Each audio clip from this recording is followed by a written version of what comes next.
प्रधानमंत्री नरेंद्र मोदी ने अपने मन की बात कार्यक्रम में कहा, कोविड की चुनौतियों के बाद भी भारत बाधाओं को पार कर दोहरा रहा है आत्मनिर्भरता का संकल्प।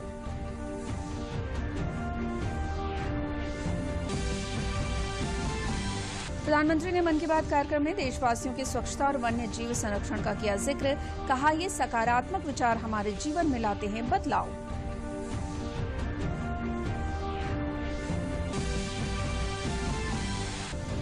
मुख्यमंत्री योगी आदित्यनाथ ने अपने सरकारी आवास पर गुरु तेग बहादुर जी के बेटों की शहादत के अवसर पर किया शबद कीर्तन का आयोजन और उनकी शहादत को किया नमन।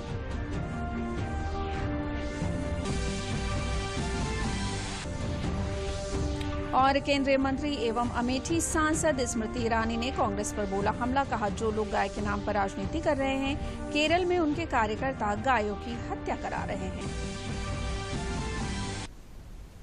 नमस्कार, मैं हूं पूजा श्रीवास्तव। अब समाचार विस्तार से।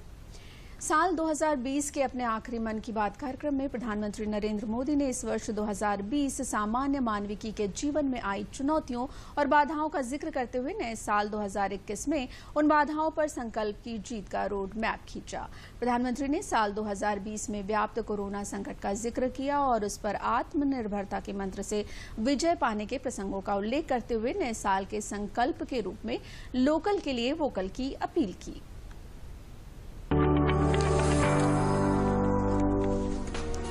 प्रधानमंत्री नरेंद्र मोदी ने साल 2020 की अपनी आखिरी मन की बात में कोरोना संकट और बीते साल के अनुभवों को लेकर देशवासियों द्वारा लिखे पत्रों का जिक्र खास तौर पर किया। प्रधानमंत्री ने इन पत्रों में लोगों द्वारा भेजे गए संदेशों के हवाले से बीते साल के अनुभवों और संकल्पों की चर्चा की। कोरोना काल में चुनौतियों का जिक्र करते हुए प्रधानमंत्री नरेंद्र मोदी ने कहा कि इस काल में अनेक बाधाएं आईं, लेकिन देश में इन बाधाओं से निपटने के लिए आत्मनिर्भरता के रूप में एक नया सामर्थ्य भी पैदा हुआ। मैंने देश में आशा का एक अद्भुत प्रभाव भी देखा है। चुनौतियां खूब आई, संकट भी अनेक आए। कोरोना के कारण दुनिया में सप्लाई चेन को लेकर अनेक बाधाएं भी आई, लेकिन हमने हर संकट से नए सबक लिए। देश का नया सामर्थ्य भी पैदा हुआ। अगर शब्दों में कहना है तो इस सामर्थ्य का नाम है आत्मनिर्भरता। प्रधानमंत्री ने देश में उपजे इसी सामर्थ्य को दिल्ली निवासी अभिनव बैनर्जी के झंडे वालान स्थित खिलौनों की दुकानों में आए परिवर्तन से जुड़े अनुभव के जरिए साझा किया। प्रधानमंत्री ने अभिनव के अनुभव के जरिए बताया कि देश की सोच में एक साल के भीतर आए इस परिवर्तन को आंकना आसान नहीं है। अभिनव जी ने चिट्ठी में लिखा है कि अब वहां के कई दुकानदार कस्टमर्स को ये बोल बोलकर टॉय बेच रहे हैं कि अच्छे वाला टॉय है क्योंकि ये भारत में बना है, मेड इन इंडिया है। कस्टमर्स भी इंडिया मेड टॉयज की ही मांग कर रहे हैं। यही तो है ये सोच में कितना परिवर्तन। यह तो जीता जागता सबूत है देशवासियों की सोच में कितना बड़ा परिवर्तन आ रहा है, और वो भी एक साल के भीतर भीतर। इस परिवर्तन को आंकना आसान नहीं है। अर्थशास्त्री भी इसे अपने पैमानों पर तोल नहीं सकते। विशाखापट्टनम के वेंकट मुरली प्रसाद जी के पत्र का जिक्र करते हुए प्रधानमंत्री ने आत्मनिर्भरता को एक पायदान ऊपर उठाने का संदेश भी दिया। वेंकट मुरली प्रसाद ने प्रधानमंत्री को भेजे अपने पत्र में बताया कि उन्होंने प्रतिदिन उपयोग में आने वाले सामानों का आत्मनिर्भर चार्ट तैयार करके ये संकल्प लिया है कि उन्हीं सामानों का इस्तेमाल करेंगे जिनमें देशवासियों का खून पसीना लगा हो। इस प्रसंग के जरिए प्रधानमंत्री मोदी ने आत्मनिर्भर भारत के साथ जीरो इफेक्ट जीरो डिफेक्ट की सोच को भी संबद्ध किया। वेंकट जी ने कहा है कि हम जाने अनजाने में उन विदेशी प्रोडक्ट्स का इस्तेमाल कर रहे हैं जिनके विकल्प भारत में आसानी से उपलब्ध है। अब उन्होंने कसम खाई है कि मैं उसी प्रोडक्ट का इस्तेमाल करूंगा जिनमें हमारे देशवासियों की मेहनत और पसीना लगा हो। साथियों, लेकिन इसके साथ ही उन्होंने कुछ और भी ऐसा कहा है जो मुझे काफी रोचक लगा है।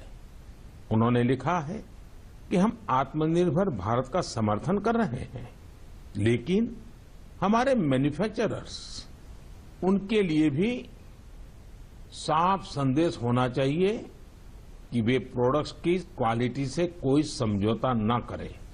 बात तो सही है, जीरो इफेक्ट, जीरो डिफेक्ट की सोच के साथ काम करने का यह उचित समय है। प्रधानमंत्री ने साल 2020 के आखिरी मन की बात में आत्मनिर्भरता की दिशा में तेजी से कदम आगे बढ़ाने के लिए देशवासियों को हर स्तर पर तैयार होने का आह्वान किया। प्रधानमंत्री ने देशवासियों से इस बात की विवेचना करने की अपील की कि जाने अनजाने हम किस तरह विदेशी उत्पादों के बंदी बन गए हैं। भारत में उनके विकल्पों का पता करें और आने वाले समय में विदेशी उत्पादों की जगह उन स्वदेशी विकल्पों का उपयोग करने का संकल्प लें। Bureau report, DD news. प्रधानमंत्री ने साल के मन की बात के आखिरी संस्करण में वन्य जीवों को लेकर भारत सरकार और देशवासियों के प्रयासों की चर्चा की। वन्य जीव और वन्य क्षेत्र संरक्षण में देश की कई महत्वपूर्ण उपलब्धियों का जिक्र करते हुए प्रधानमंत्री ने वैश्विक स्तर पर वन्य जीवों के लिए घटते आवास के संदर्भ में इस महत्वपूर्ण उपलब्धि को दुनिया के लिए उदाहरण बताया। प्रधानमंत्री ने पर्यावरण संरक्षण के क्षेत्र में गुरुग्राम के प्रदीप सांगवान और कर्नाटक के नव दंपत्ति अनुदीप और मुनिशा के प्रयासों का जिक्र करते हुए देशवासियों को स्वच्छ भारत अभियान और सिंगल यूज प्लास्टिक से मुक्त करने के संकल्प को एक बार फिर से याद दिलाया।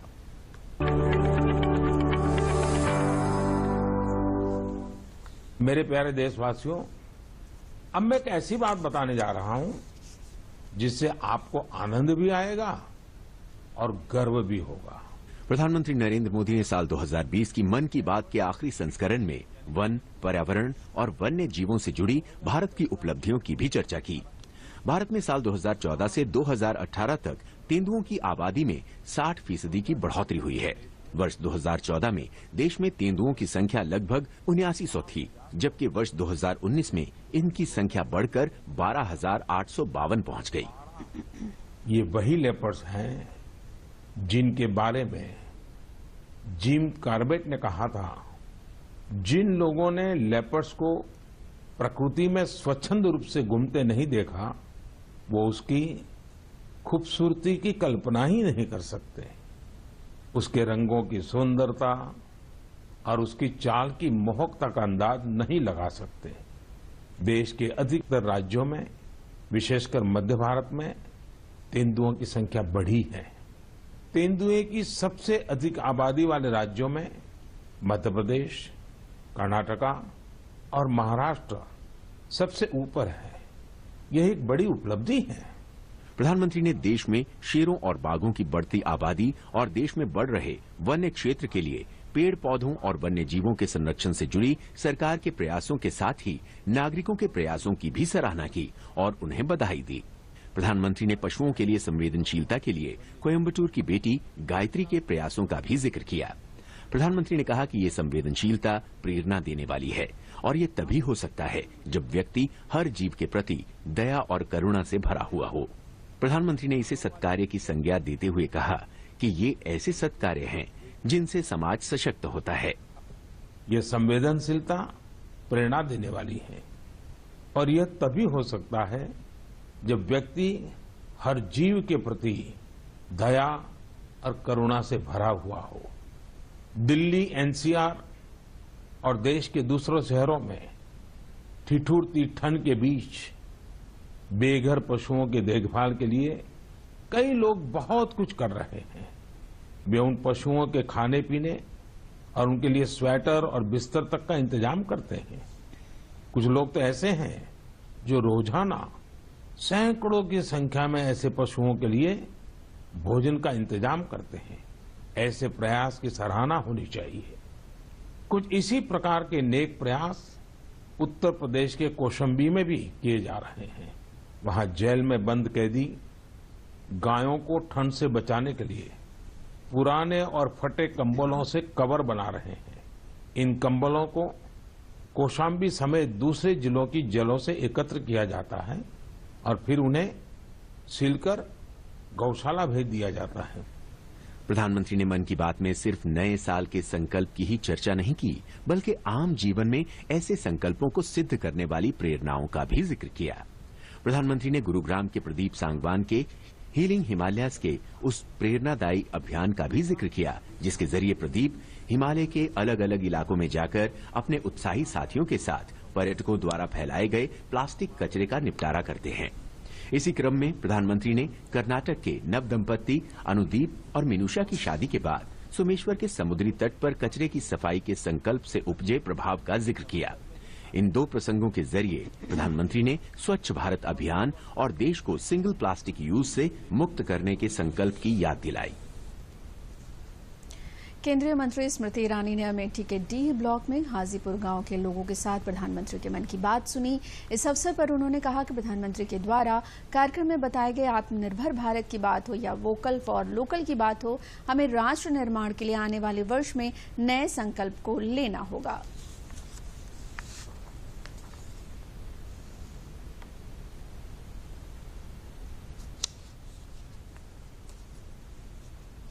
लोकसभा अमेठी में जनता जनार्दन ने मिलकर ग्राम सभा हाजीपुर में माननीय प्रधानमंत्री जी का उद्बोधन राष्ट्र के प्रति सुना। प्रधानमंत्री जी ने विशेष रूप से साल 2020 में देश के नागरिक कैसे एकजुट होकर संकल्पित भाव से वैश्विक महामारी कोरोना की इस परिस्थिति में भी प्रधानमंत्री जी के नेतृत्व वाली सरकार के साथ समन्वय में दृढ़ संकल्प के साथ जैसे उन्होंने ये वर्ष बिताया, उसके लिए प्रधानमंत्री जी ने सभी नागरिकों का देश के अभिनंदन किया। साथ ही नव वर्ष में नए संकल्प हम ले पर्यावरण के संरक्षण का, वोकल फॉर लोकल को और आगे बढ़ाते हुए आत्मनिर्भर भारत के सपने को साकार करने के लिए हम सब संकल्पित हों, ऐसा प्रधानमंत्री जी ने आज अपने मन की बात के उद्बोधन में हम सब नागरिकों से आह्वान किया। प्रधानमंत्री के मन की बात कार्यक्रम को अमेठी संसदीय क्षेत्र के लोगों ने उत्साह के साथ सुना। डी ब्लॉक के हाजीपुर गांव में लोगों ने कहा कि प्रधानमंत्री के द्वारा बताई गई बातों से उन्हें नई प्रेरणा और ऊर्जा मिली है। लोगों ने कहा कि अपने राष्ट्र की प्रगति के लिए सभी लोगों को कुछ न कुछ योगदान जरूर करना चाहिए। प्रधानमंत्री की मन की बात को आज अमेठी के हाजीपुर गांव के लोगों ने सुना। आइए जानते हैं क्या कुछ खास लगा उनको। ऐसा है, प्रधानमंत्री जी ने मन की बात में ये बताया कि कम से कम अपने देश की बनी हुई वस्तुओं का सदुपयोग करना चाहिए, व्यक्ति को स्वावलंबी होना चाहिए, खुद मेहनत करके अपने देश के युवाओं को आगे बढ़ना चाहिए, सरकारी सहायता ले करके अपने उद्योग धंधों को आगे बढ़ाना चाहिए। हम लोगों को दायित्वों का बोध कराया कि हमारे दायित्व क्या हैं, और ख़ास तौर से युवा पीढ़ी हमारी जो है वो दायित्व का निर्वाह करेगी, तभी हमारा देश आगे बढ़ पाएगा और देश का विकास होगा। इतनी उम्र के बावजूद, आँख कमज़ोर होने के बावजूद उन्होंने इतनी मेहनत की, तो कोई भी व्यक्ति प्रयास करके ज़िंदगी के किसी भी पड़ाव पे कुछ भी कर सकता है। एक नवविवाहित जिसको कहीं घूमने जाना चाहिए, शादी के बाद वो समुद्र के किनारे सफाई का काम कर रहे थे, ये हमको सबसे ज़्यादा अच्छी बात लगी। अमेठी के लोगों ने प्रधानमंत्री की मन की बात से आत्मसात किया और आने वाले समय, आने वाले साल के लिए नए संकल्पों के साथ तैयार रहने की बात कही। दिनेश सिंह के साथ विकास सिंह, डीडी न्यूज़, अमेठी। प्रधानमंत्री ने जिस कौशाम्बी जेल के कैदियों का मन की बात में जिक्र किया है, आइए देखते हैं आशुतोष शुक्ला की कौशाम्बी जेल से ये सकारात्मक रिपोर्ट। जहां तक प्रधानमंत्री के पूरे मन की बात के कार्यक्रम की बात है, तो अगर उसमें से सिर्फ उस अंश को जिसमें कौशाम्बी के जिस इस इवेंट को मैं कवर यहां पर कर रहा हूं, जिसकी चर्चा प्रधानमंत्री ने अपने उसमें की है, ये एक बहुत बड़ा अभियान है जिसको प्रदेश सरकार ने, मुख्यमंत्री योगी आदित्यनाथ ने अपनी सरकार बनते ही हाथ में लिया था कि निराश्रित गायों का वध नहीं होगा, उनको आश्रय स्थल दिया जाएगा, उनके चारे भूसे का इंतजाम किया जाएगा। लेकिन जब ठंड का प्रकोप पड़ा तो निश्चित रूप से कौशाम्बी के जो जेल अधीक्षक हैं, इन्होंने भी एक अभिनव सोच और अभिनव प्रयोग किया। यहाँ पर जेलों में पुराने कंबलों की भरमार रहती है, उन कंबलों में की सिलाई करके उनको ठीक से बना करके उन निराश्रित जानवरों के लिए, गायों के लिए जो है उनको काऊ कोट जिसको कहते हैं, काऊ कोट बनाना शुरू किया। निश्चित से एक माइलस्टोन वर्क है। मुकुंद जी, किस तरह से आपको ये विचार आया और आपने कहा? ये आदरणीय मुख्यमंत्री जी की प्रेरणा से, जैसा कि मुख्यमंत्री जी ने भी आह्वान किया था निराश्रित गायों के लिए, उसी सोच को हमने सोचा कि जेलों में बहुत सारे पुराने कंबल फटे पुराने पड़े रहते हैं, उन्हीं फटे पुराने कंबलों को हमारे कैदियों ने सिल करके, बुन करके और गायों को सर्दी से बचाने के उद्देश्य से काऊ कोर्ट का निर्माण कराया है। इन काऊ कोर्ट को हमने जिला प्रशासन को सौंप दिया है और इन काऊ कोर्ट से जो निराश्रित गौवंश हमारे गौशालाओं में हैं इस समय, उनको पहना करके उनको सर्दी से बचाने का काम किया जा रहा है। ये तो हमको लोगों को ये पश्चाताप सुधारने का एक अच्छा अवसर है कि हम लोग अपना जो गलत काम किए हैं वो पश्चाताप से उसको कम से कम प्रायश्चित मिले हम लोगों को और अच्छा काम करने का अवसर मिल रहा है। ये कंबल अगर फटे पुराने कंबल हैं तो इसके साथ जो बोरियां लगाई जा रही हैं, ये बोरियां उन रसद जो आती है, जो जेल का सामान आता है, इन्हीं बोरियों में आता है। इस बोरी को भी काट करके सील करके इसे उपयोगी बनाया गया है। बात यही नहीं रुकती है, बात इसके आगे भी जाती है। जब पक्षियों को बचाने की बात होती है, यहाँ पर लोगों ने बताया कि ठंड की वजह से कबूतर जो है सैकड़ों की संख्या में इस ठंड में मारे जाते थे, लेकिन एक यहाँ पर भी अभिनव सोच और प्रयोग किया गया। जो यहाँ पर खाने के लिए तेल आता है जिन डिब्बों में, उन डिब्बों को काट करके यहाँ पर कबूतरों के आश्रय का स्थान बनाया गया है। सही सोच हो, लगन हो और दिशा भी सही हो तो उसकी चर्चा होती है, उसकी सराहना भी होती है। और यही सराहना आज कौशाम्बी जेल को मिली है, जिसे प्रधानमंत्री ने किया है। रामजी वाजपेयी के साथ आशुतोष शुक्ला, कौशाम्बी, डीडी न्यूज। मुख्यमंत्री योगी आदित्यनाथ ने आस्था और धर्म के प्रति अपने दृढ़ इरादों को महत्व देने वाले गुरु गोविंद सिंह के दोनों पुत्रों की शहादत को प्रणाम करते हुए साहबजादे दिवस पर अपने आवास पर एक विशेष कार्यक्रम आयोजित किया, जिसमें प्रदेश के विभिन्न जिलों से आए गुरुद्वारा प्रबंध कमेटियों के सदस्यों और सिख समुदाय के लोगों के अलावा प्रदेश के दोनों उप मुख्यमंत्री डॉक्टर दिनेश शर्मा और केशव प्रसाद मौर्य और भारतीय जनता पार्टी के प्रदेश अध्यक्ष स्वतंत्र देव सिंह और लखनऊ की महापौर समेत कई मंत्रियों ने हिस्सा लिया। कार्यक्रम में शबद कीर्तन का आयोजन किया गया। इस अवसर पर मुख्यमंत्री ने कहा कि इतिहास के पन्नों से हमें सीखने की आवश्यकता होती है, जहां गुरु पुत्रों को धर्म में आस्था रखने के कारण शहादत देनी पड़ी। उन्होंने कहा कि तमाम बलिदानों के कारण भारत को आज हम इस वास्तविक स्वरूप में देख पा रहे हैं।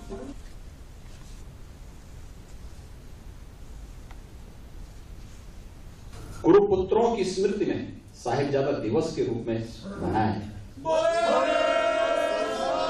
कार्यक्रम वहां पर आयोजित होने चाहिए।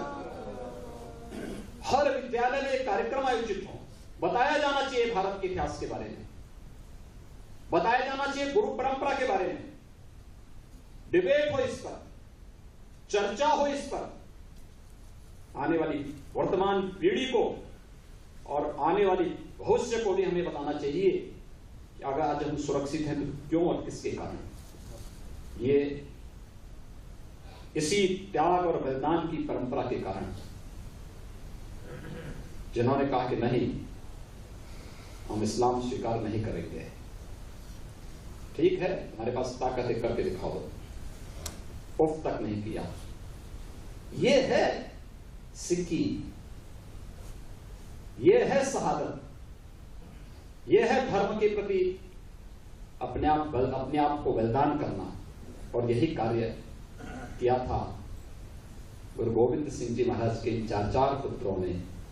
मैं आज के इस अवसर पर माता गुजरी को, बाबा अजीत सिंह को, बाबा जुझार सिंह को, बाबा जोरावर सिंह को, बाबा फतेह सिंह को, इनके शहादत को कोटि कोटि नमन करते हुए हम सब सिख इतिहास से प्रेरणा प्राप्त करके देश और धर्म के लिए कुछ कार्य कर सकें, जो हमारी गुरु परंपरा के प्रति पूरे देश और पूरी दुनिया के मस्तक को सम्मान के साथ झुकाने और इस गुरु परंपरा को सम्मान के साथ आगे बढ़ाने का कार्य कर सके।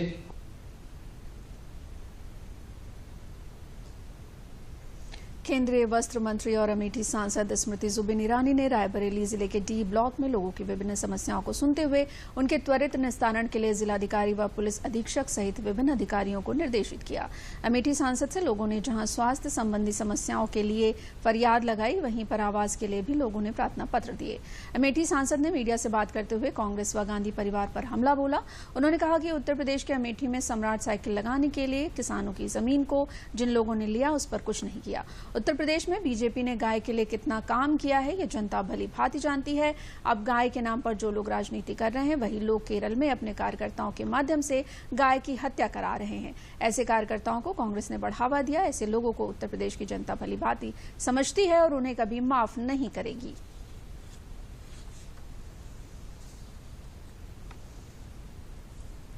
उत्तर प्रदेश में स्वयं सम्राट साइकिल में किसानों की जमीन हड़प कर आज तक उस जमीन को छोड़ा नहीं। जिन लोगों ने केरल में अपने पदाधिकारियों के माध्यम से गौ माता की निर्मम हत्या करके उसका इश्तिहार छपवा दिया पूरे देश में, आपको लगता है उत्तर प्रदेश की जनता इतनी भ्रमित है कि उन लोगों का पाप वो माफ कर देंगी? उत्तर प्रदेश की जनता भली भांति जानती है कि गौ माता के संरक्षण में भाजपा ने कितना काम किया है और उत्तर प्रदेश की जनता भली भांति जानती है कि किस प्रकार से केरल में गौ माता की हत्या करने का उत्सव कांग्रेस पार्टी के पदाधिकारियों ने मनाया है। और मैं पदाधिकारी पूरी जिम्मेदारी के साथ कहती हूं कि गौ माता की हत्या के बाद कांग्रेस पार्टी के आला कमान ने ऐसे लोगों का प्रोत्साहन किया है। मेरा मानना है कि जो दोगलापन कांग्रेस पार्टी उत्तर प्रदेश में दिखा रही है वो जनता उनकी सच्चाई भली भांति जानती है। बरेली में भारत सेवा ट्रस्ट की ओर से पूर्व प्रधानमंत्री अटल बिहारी वाजपेयी की स्मृति में वृहद नेत्र परीक्षण एवं मोतियाबिंद ऑपरेशन शिविर का आयोजन किया गया। शिविर का उद्घाटन केंद्रीय श्रम एवं रोजगार मंत्री संतोष गंगवार ने किया। भारत सेवा ट्रस्ट पिछले 22 साल से मानव सेवा का कार्य कर रही है। शिविर में बड़ी संख्या में लोगों ने पहुंचकर नेत्र परीक्षण कराया। इस अवसर पर केंद्रीय मंत्री ने कहा कि अटल जी की स्मृति में सेवा कार्य ही उनके लिए सच्ची श्रद्धांजलि है। किसानों के मुद्दे पर उन्होंने कहा कि उन्हें विश्वास है कि 29 को किसानों के मसले का हल निकलेगा, पर इस मुद्दे पर राजनीति से ऊपर उठकर बात होनी चाहिए।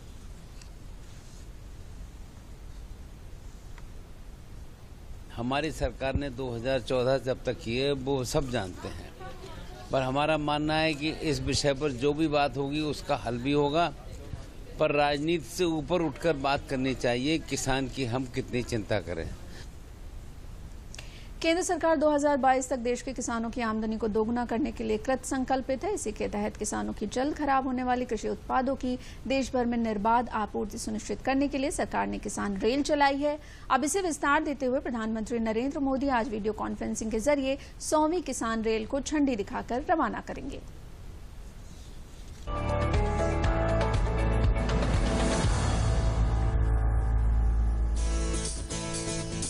प्रधानमंत्री नरेंद्र मोदी की पहल से शुरू हुई किसान रेल किसानों के कृषि उत्पादों को देश के विभिन्न भागों में पहुंचाने के प्रयास में क्रांतिकारी बदलाव का प्रतीक बनी है।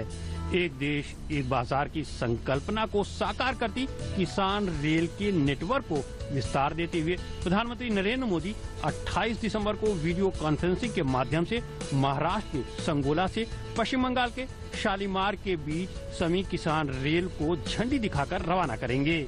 ये ट्रेन अपने साथ फूल गोभी, बंद गोभी, शिमला मिर्च, सहजन, मिर्च और प्याज जैसी सब्जियों के साथ साथ अंगूर, संतरे, अनार, केला और सेब इत्यादि लेकर पहुंचेगी।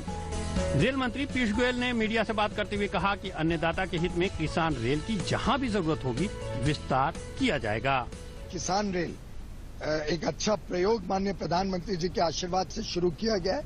मुझे विश्वास है किसानों की आमदनी बढ़ाना और देश में हर कोने कोने तक हर वस्तु सही दाम पे उपलब्ध कराना और उस सही दाम का बड़ा हिस्सा किसानों को पहुंचना, उसमें इसका बड़ा योगदान रहे। जहां जहां पे उनको किसान रेल की आवश्यकता हो, जहां भी वो अपने वस्तु को पहुंचाना चाहें, रेलवे प्रतिबद्ध है और हम उपलब्ध कराएंगे। किसान रेल के चलने से किसानों को भी काफी सहूलियत हो रही है। किसान सब्सिडी के साथ फल, सब्जियों और अन्य कृषि उत्पादों को बिना किसी परेशानी के एक प्रदेश से दूसरे प्रदेश में बिक्री के लिए ले जा रहे हैं। मैं अपने देश के प्रधानमंत्री का ये बहुत बड़ा शुक्रिया अदा करना चाहता हूं जो 100वीं रेल का वो उद्घाटन कर रहे हैं और इससे हमें किसानों को एक बहुत बड़ा फायदा होगा, जिससे कि हमारा जो माल है पूरे देश के किसी भी कोने में अपना सामान ले जा सकते हैं। अपनी साग सब्जियां जो भी हैं, जो किसान रेल जो चला रहे हैं, इससे तो एक किसानों का बहुत बड़ा फायदा होगा। और ये देश के हमारे पहले प्राइम मिनिस्टर हैं जो किसानों के हित की इतनी बातें कर रहे हैं। गौरतलब है कि देश में किसान रेल की घोषणा केंद्र सरकार ने आम बजट 2020 में की थी, जिसके क्रम में पहली किसान रेल देवलाली से दानापुर के बीच 7 अगस्त 2020 को चलाई गई थी। जिसे बाद में मुजफ्फरपुर तक बढ़ा दिया गया था। किसानों की तरफ से मिले अच्छे रिस्पांस के बाद इसके साप्ताहिक फेरों को बढ़ाकर सप्ताह में 3 दिन कर दिया गया। किसान परिवार से निकलकर देश के रक्षा मंत्री बने रक्षा मंत्री राजनाथ सिंह ने कृषि सुधार कानूनों पर विपक्ष की राजनीति पर जोरदार प्रहार किया। राजनाथ सिंह ने कहा कि किसानों के बीच भ्रम फैलाया जा रहा है कि कृषि कानूनों से उनका नुकसान होगा। उन्होंने कहा कि कॉन्ट्रैक्ट फार्मिंग से किसानों की जमीन कहीं नहीं जाएगी, उनकी जमीन उनकी पूरी तरह से सुरक्षित रहेगी। दूसरी तरफ एमएसपी की व्यवस्था जारी रहेगी। उधर भाजपा के राष्ट्रीय अध्यक्ष जेपी नड्डा ने इस संदर्भ में जो आंदोलन चल रहा है, राहुल गांधी का एक पुराना वीडियो शेयर करते हुए उनसे कई सवाल पूछे। कृषि सुधार कानूनों को लेकर विपक्ष द्वारा की जा रही राजनीति पर रक्षा मंत्री राजनाथ सिंह ने जमकर हमला बोला। उन्होंने कहा कि नए कृषि कानूनों के माध्यम से किसान अपनी उपज को मनमाफिक जगह पर बेचने के लिए आजाद है। किसान अब मंडियों में अपनी मेहनत को गिरवी रखने के लिए मजबूर नहीं है। रक्षा मंत्री ने विपक्ष पर निशाना साधते हुए कहा कि किसानों के नाम पर क्षुद्र राजनीतिक स्वार्थ साधने वालों की इस ऐतिहासिक कृषि सुधार कानून से पैरों तले जमीन खिसक गई है। इस ऐतिहासिक कृषि सुधार से उन लोगों के पैरों तले जमीन खिसक गई है जो लोग किसानों के नाम पर अपने निहित स्वार्थ साधते थे। उनका धंधा खत्म हो जाएगा। इसलिए जानबूझकर देश के कुछ हिस्सों में एक गलतफहमी पैदा की जा रही है कि हमारी सरकार एमएसपी की व्यवस्था खत्म करना चाहती है, जबकि सच्चाई इसके ठीक विपरीत है। वह प्रधानमंत्री मोदी जी ही हैं जिन्होंने स्वामीनाथन आयोग द्वारा प्रस्तावित एमएसपी फार्मूले को स्वीकार किया और उसी फार्मूले के तहत देश में अब मिनिमम सपोर्ट प्राइस की घोषणा की जा रही है। रक्षा मंत्री ने कहा कि कॉन्ट्रैक्ट फार्मिंग के मामले पर किसानों की जमीन छीनने का एक बड़ा दुष्प्रचार चलाया जा रहा है। उन्होंने किसानों को आश्वस्त किया कि उनकी जमीन कोई नहीं छीन सकता। रक्षा मंत्री ने किसानों से कहा कि अगर किसानों को कानून को लेकर किसी प्रकार का संशय है तो केंद्र सरकार के दरवाजे बातचीत के लिए हमेशा खुले हैं। हमारी सरकार ने साथियों बहुत सोच समझ के और सभी स्टेक होल्डर्स को विश्वास में लेकर नए कृषि कानून बनाए हैं।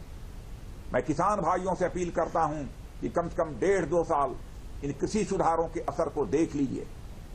यदि इसके बाद किसानों को लगता है कि कृषि कानून किसानों के हित में नहीं है तो सरकार इन कानूनों के बारे में पुनः आपके साथ चर्चा करके किसान कल्याण के जो आवश्यक होगा वह करेगी। इस बीच भारतीय जनता पार्टी के राष्ट्रीय अध्यक्ष जेपी नड्डा ने कांग्रेस सांसद राहुल गांधी का एक पुराना वीडियो शेयर कर पलटवार किया। उन्होंने लिखा, ये क्या जादू हो रहा है राहुल जी, पहले आप जिस चीज की वकालत करते थे अब उसका विरोध कर रहे हैं। देश हित किसान हित से आपका कुछ लेना देना नहीं है, आपको सिर्फ राजनीति करनी है। अब अंत में प्रमुख समाचार एक बार फिर।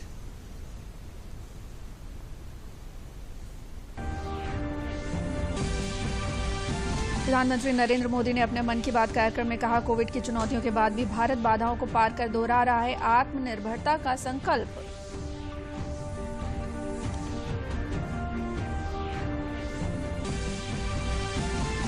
प्रधानमंत्री ने मन की बात कार्यक्रम में देशवासियों के स्वच्छता और वन्य जीव संरक्षण का किया जिक्र। कहा, ये सकारात्मक विचार हमारे जीवन में लाते हैं बदलाव।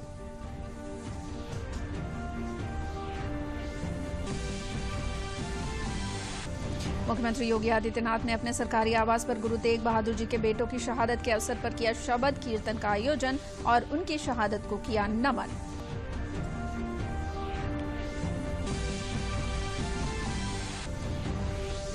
और केंद्रीय मंत्री एवं अमेठी सांसद स्मृति ईरानी ने कांग्रेस पर बोला हमला। कहा, जो लोग गाय के नाम पर राजनीति कर रहे हैं, केरल में उनके कार्यकर्ता गायों की हत्या करा रहे हैं। इसी के साथ समाचार समाप्त हुए। नमस्कार।